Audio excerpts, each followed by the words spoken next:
Hi, I'm Rachel Dash. Uh, One of the ethics in Judaism, and I put that on my prayer, is tikkun olam, to heal the world, and I feel just blessed for this and the healing of the heart that Wilma mentioned. It's very easy for me to forget to celebrate and to forget to keep the love when I'm very angry and despairing. So when I first saw the rooster, I just liked goofy things, and I thought, I gotta have this goofy thing. It has lots of things I love. And then with this invitation to bring something that was meaningful, it allowed me to reflect on the rooster and why I really love it. And, you know, a lot of ways, he symbolizes what I love about Appalachia. I came in '85 from the Philadelphia and Washington area. The down-to-earth community here, where there's so much community, I love the music, but the way the music comes in community, and how the music is often used for social justice, but with a lot of joy and fun too.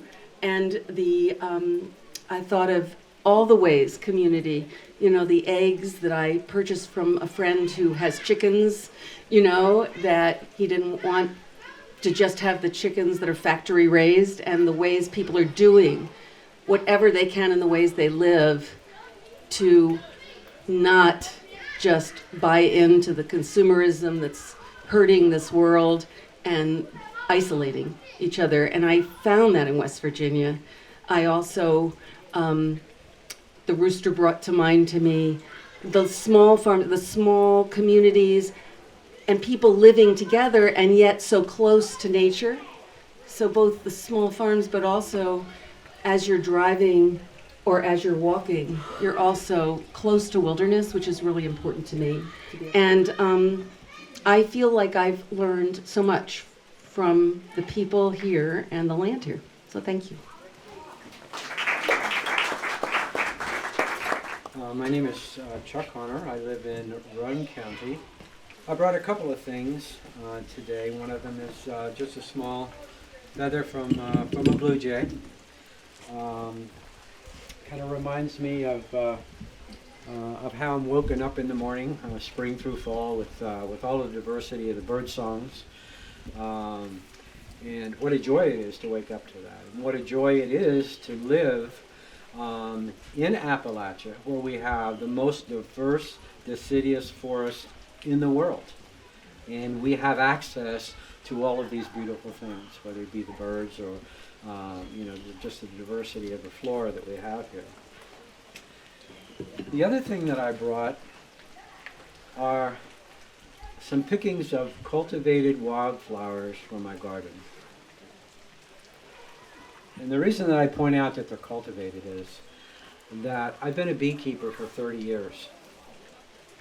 And of course, you all know that over the last 10 years, the bees have been decimated in this country for a variety of reasons. And one of the most persistent, of course, is that people continue to use pesticides, specifically neonicotinoids, which have messes with the bees' directions and ability to sense direction, and therefore get lost.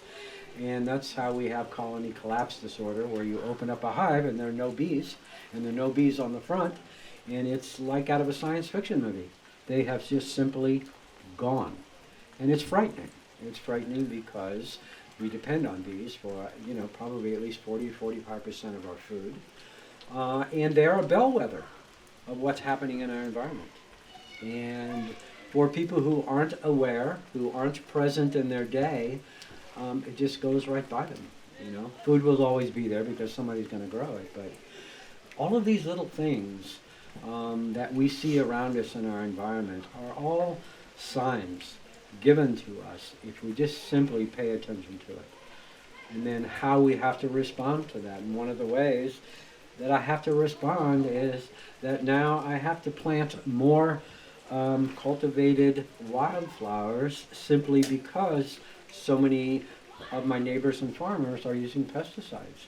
So I have to provide some kind of clean source for my bees to get nectar and pollen. I'm also really honored to be here, just among people, who are also very sensitive in their lives to social justice issues, environmental issues, the political directions that we really need to look at and struggle with every day. So I'm honored to be in your presence because I always feel safe when I'm in these kind of environments. I know that no one is going to do me harm. And to have an environment like that in your life, no matter how small the group, is a very precious and sacred thing. So I thank you for being here.